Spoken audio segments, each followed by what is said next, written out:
This episode is brought to you by the Arvada Center because they're putting on Rodgers and Hammerstein's Cinderella. She's poor. She's got stepsisters. She's their maid. And then she gets a fairy godmother and she's like, you get this one wish. And she's like, I want to go to the ball and meet the prince. She has to get home before midnight or she turns into a pumpkin. This is a lush, romantic, and totally original take on the Broadway classic featuring Rodgers and Hammerstein's iconic music and lyrics. So she runs and she leaves her glass slipper. It's history's most famous fairy tale, but with a modern twist. This show is family friendly with kids' price tickets available. Celebrate the magic of Cinderella this holiday season, running November 24th through December 31st at the Arvada Center. For tickets and more information, visit arvadacenter.org. I wish I still had it. My shoes from prom were meant to look like glass slippers, and they had a little rose in the heel of them. They were amazing. They were so tacky. They're so tacky. Got them at Dillard's.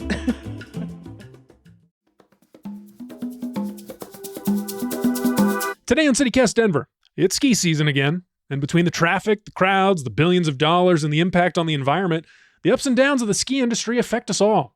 So as the resorts race to open for the winter, we've got the ultimate insider on today.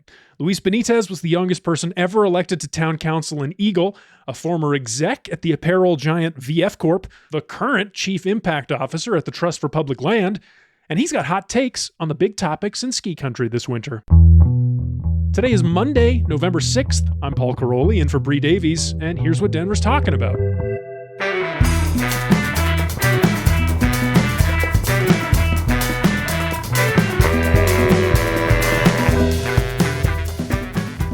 Luis Benitez, welcome to CityCast Denver. Thank you so much for having me. Thanks for being here. I've been looking forward to this. You know, long-time listener, first-time caller. Really excited. Man, I love hearing that. All right, okay.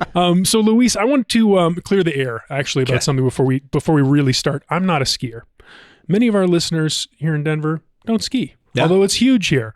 Why does the ski industry matter for us, non-skiing Coloradans? Boy, if you look through the lens of everything from where we get our water to not only how we recreate, the health of our forests, you really have to take a look through multiple lenses to really understand just how important that industry is from a climate lens. But also, you also have to think about the economic health of a lot of our small mountain towns, our rural communities. So, you know, while skiing or snowboarding or just playing in snow may not matter to you from an athletic endeavor perspective, I think you have to look at it holistically from everything due to the economic health of our state all the way down to the environmental health of our communities.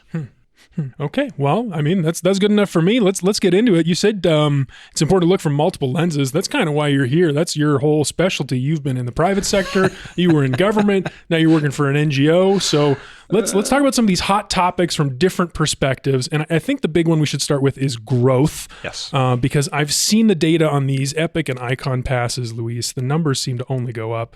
But this is what I want to ask you about. The Denver Business Journal quoted a ski resort executive saying recently, quote, "We believe that if we continue to invest, people will continue to come and the business will continue to grow," said Jared Smith, CEO of Alterra Mountain Company, in an email. So right now we're still in what I would call a disproportionate investment cycle. Big words, right? What does that mean to you? You know, I think the thing to think about when you make a proposition like what you just described out there in the marketplace is to recognize that the pass product, if you will, how to get access to a mountain. Obviously, yes, the gear price point is a barrier to entry.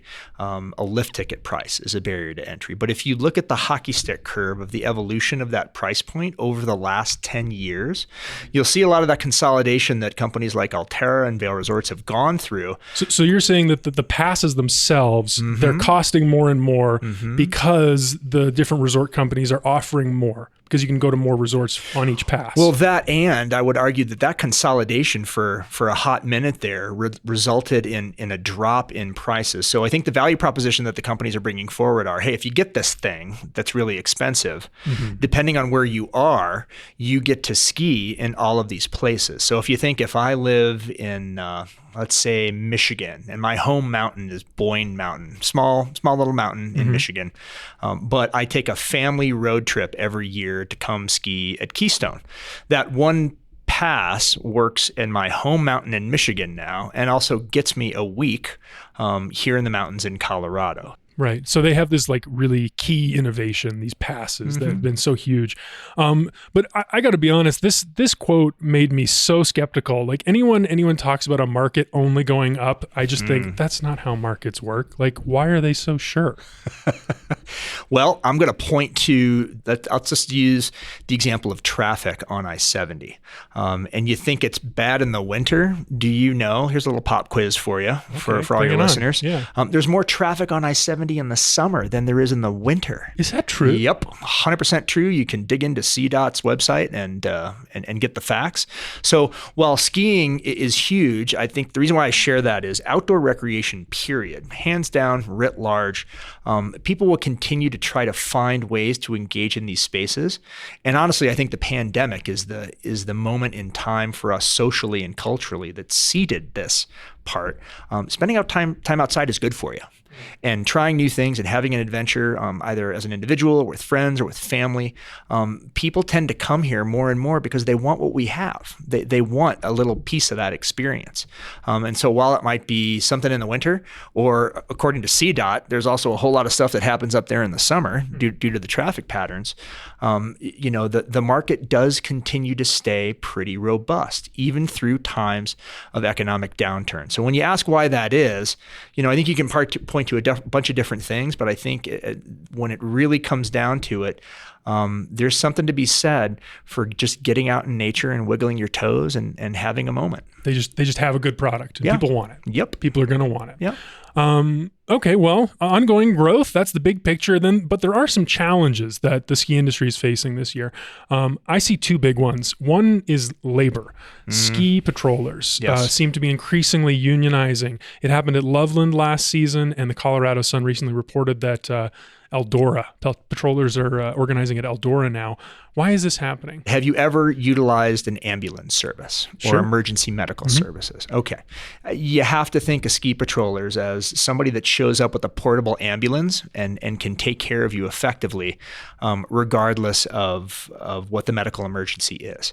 Oftentimes being skilled enough to not only get you down the mountain by human power, but also have the sophistication to call in a helicopter if needed, and to work on you at a very, very high level. So when you look at the different levels of staffing and the different jobs at any ski resort at any one given time, I would argue, based on my own personal experience, that patrollers are at the top of the food chain.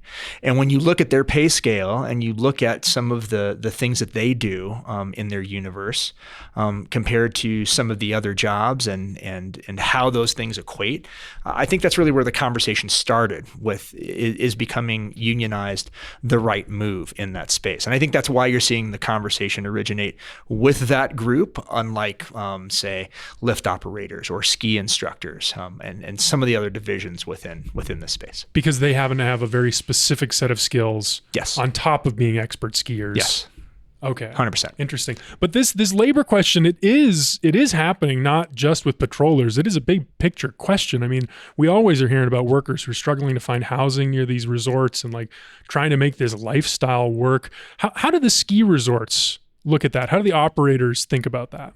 Before I went to work for then governor, now senator, I guess, Hickenlooper, overseeing the outdoor industry office, I lived in Eagle, Colorado, which is right up the road from Beaver Creek and Vail. So I lived in Eagle County in the Eagle Valley, and my town was very much a bedroom community for people that worked within the industry, because it was down valley, quote unquote. It was more affordable. And you really need to understand how you think creatively about whether you're going to live in a resort or are you going to live outside the resort. And what I try to tell people all the time is, I don't know about you, but there's not a whole lot of pieces of me personally that would choose to live right in the middle of Disneyland or Disney World. I think I'd get tired of seeing Mickey Mouse every day when I walk to get my coffee. I'd probably want to live outside the park.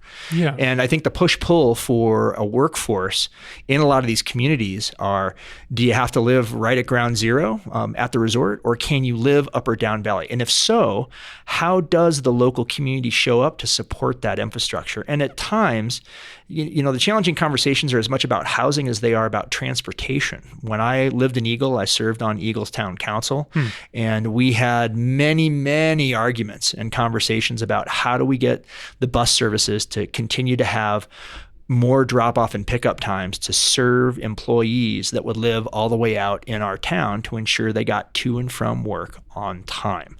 So I think when you think about the housing let's issue, talk about that a little bit more. Sure. The resort, what do the resort operators, what's their voice in that conversation say? They are definitely at the table. And I think they, despite what the popular opinion may be out there, they want to see these issues solved just as much as I think the average employee does. I think the reason why it's a challenging conversation with respect to workforce housing, where do we put it in the middle of Disneyland, if you will? Where does the apartment building go if you're talking about parking it in the middle of the resort versus down or up valley? A lot of those concerns, I know that the resort companies and the ski companies feel it. They feel it too. And I think they try to show up in the best way possible. I think the larger question that you're getting to is, well, whose responsibility is it? Is it the municipalities? Is it the company? Should the company pay for this, or should it be a collective partnership with towns? So the last example I'll give you, and I'll never forget this because in my mind, it was one of the aha moments.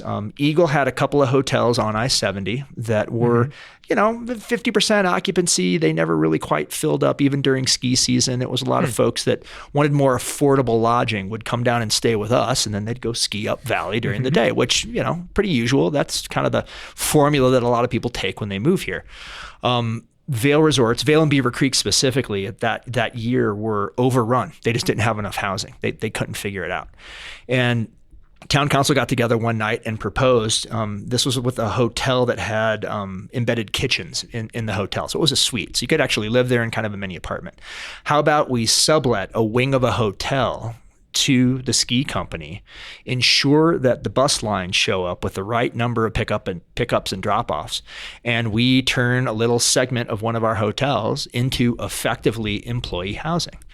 Now, you had a bunch of citizens who were saying, all these people that from all over the place, and they're not really members of our community. It's going to be awful. And it's sort of that not in my backyard mentality. I'm familiar. Which you hear a lot, right?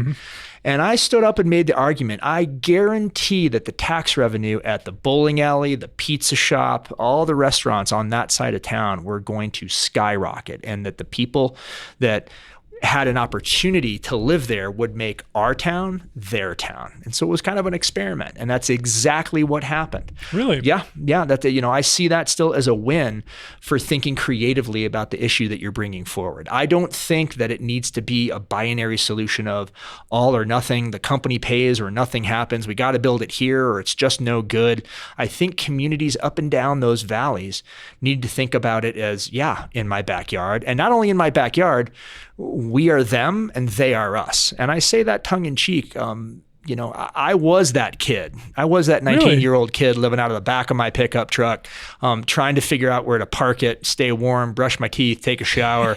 I lived through that culture. And the only reason why I survived is because people that did it before me saw me, recognized, not looking at me as a threat, but saying, okay, all right, well, here's the next generation parking in the Walmart parking lot. And I've got to figure out how to help them out, how to help them find their way. And I think somewhere along the way, we lost that. And I think the best of us as Coloradans, when we choose to engage in that way, that, in my mind, really is the magic of us and the magic of this conversation, frankly.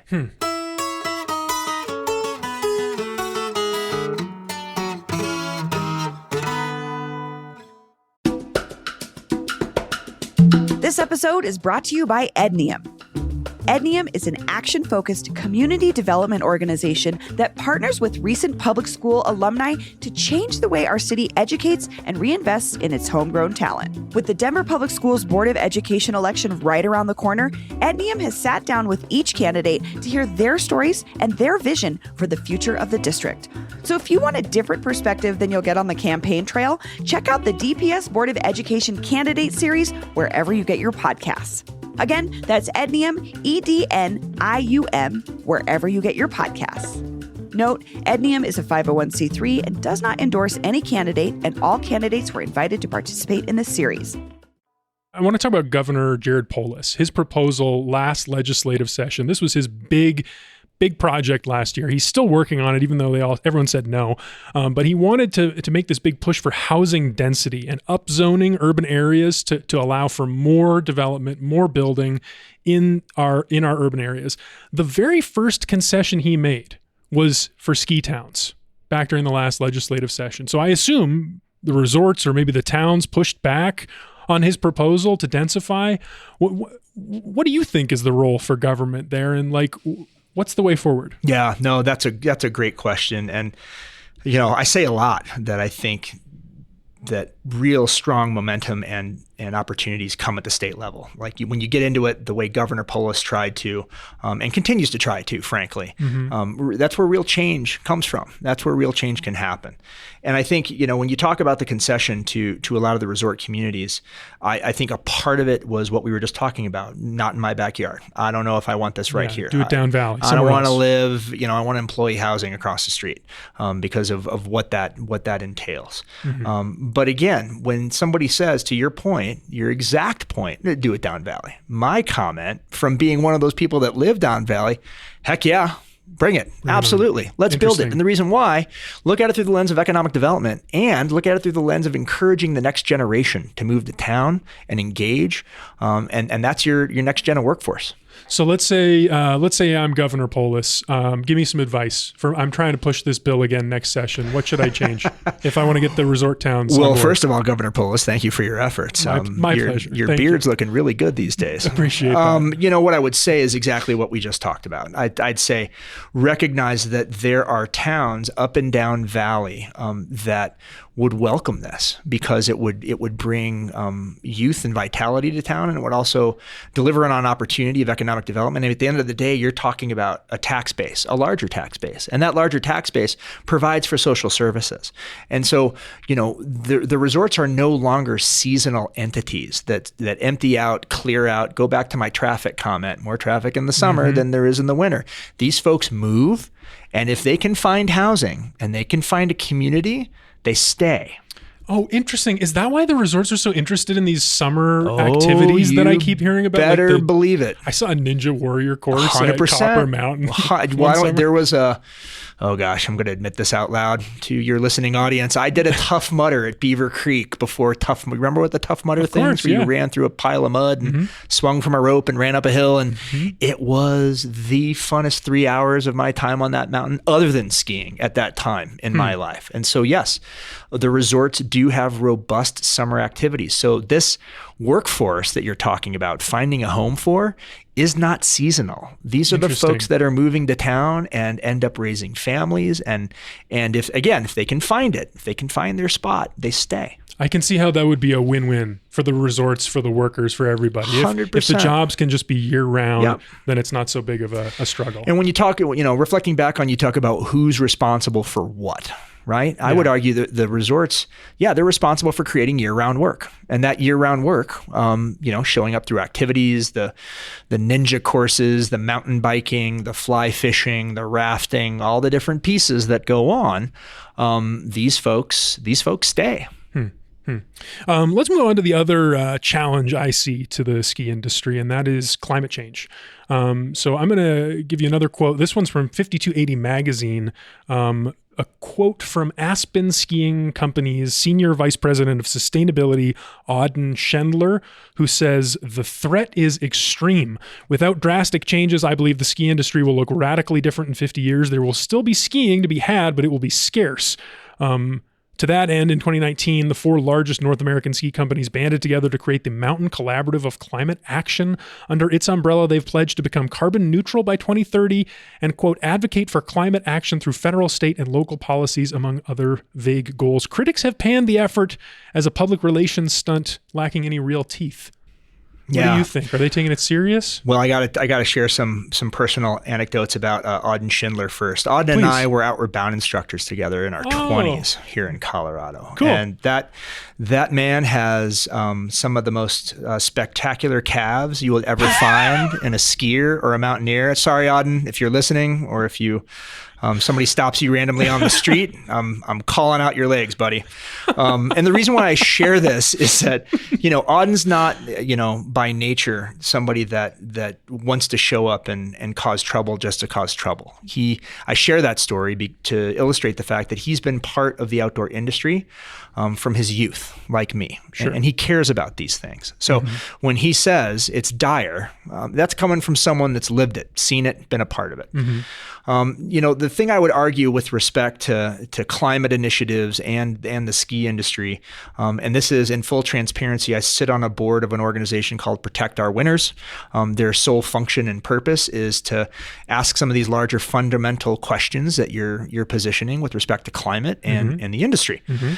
When you really look at it through the lens of not just sliding on snow, you're talking about water. And if you think of this just through the lens of what happens to that snow when it's gone, how does it show up? How is it stored? Is it part of a watershed? Do communities use it for drinking water? What does that look like? The call that Auden's making beyond the industry is, okay, so we slide on snow. We show up with the visibility. We can provide a platform to talk about some of these things in more than just a scientific way. I don't know if you've ever been to a climate summit, but there are times when I find myself nodding off and getting really perplexed by the science. Okay, yeah. When you talk about it through the lens of a ski mountain, and okay, it's pretty binary. Climate change, no more snow. We fix it, snow.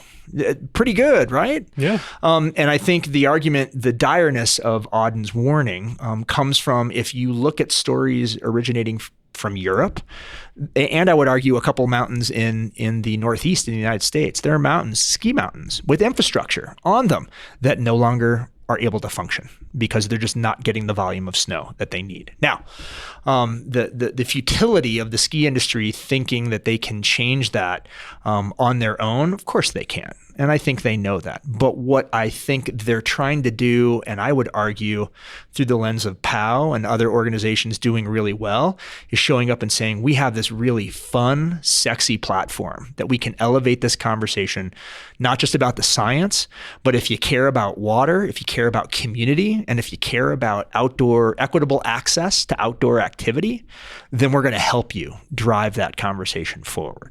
With POW, that's Protect Our Winters, the board you're on? Yep. Okay. Mm-hmm. Yep. So you've got Auden's warning that combines with organizations like POW, making the conversation a little bit more digestible, with the backup of the resort saying, we fund communities' economy, a community's economy. This is rural economic development, plain and simple.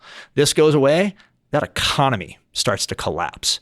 Well, I'm going to be honest. I fully do not understand what you're talking about. I feel like we've talked about how the ski industry is growing by leaps and bounds, and they're hiring people and they're setting up platforms, but I don't understand how the growth of industry, which just uses more stuff and takes up more land, can ever have a positive impact on climate. Yeah, no, that you just illustrated the entire problem. I don't think with just skiing, with everything in the outdoor industry.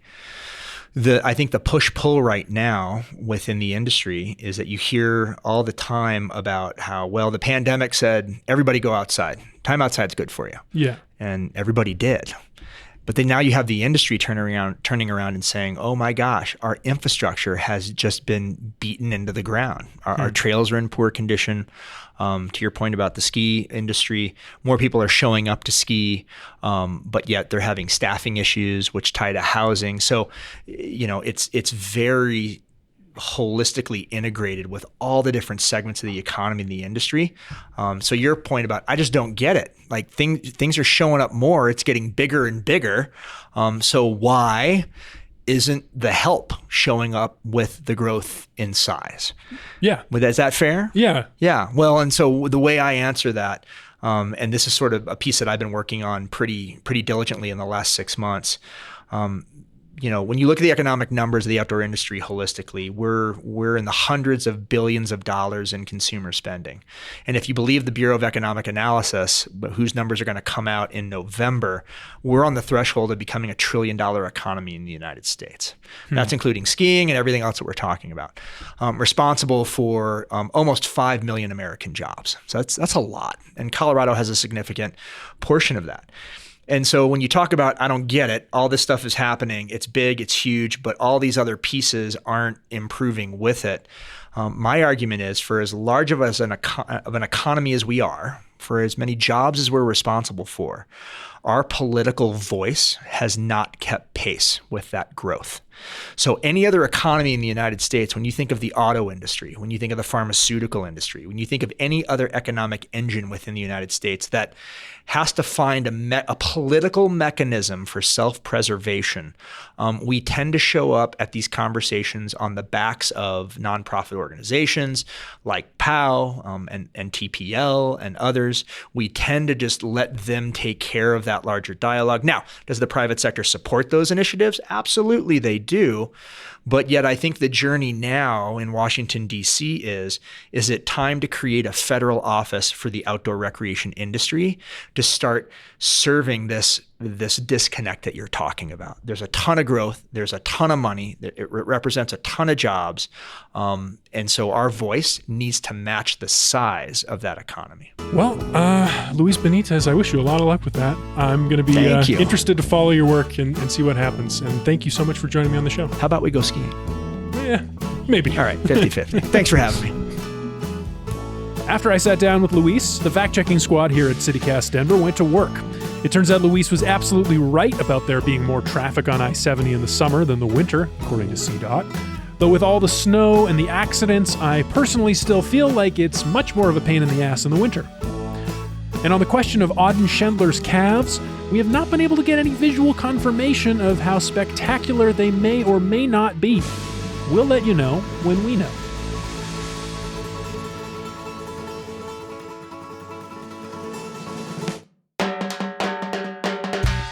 That's all for today here on CityCast Denver. If you enjoyed the show, why not take a minute to tell Aspen Skiing Company's Senior Vice President of Sustainability, Auden Schendler, about us. Rate the show 5 stars wherever you get your podcasts and subscribe to our morning newsletter, Hey Denver, and learn more about us, denver.citycast.fm. We'll be back tomorrow morning with more news from around the city. See you then.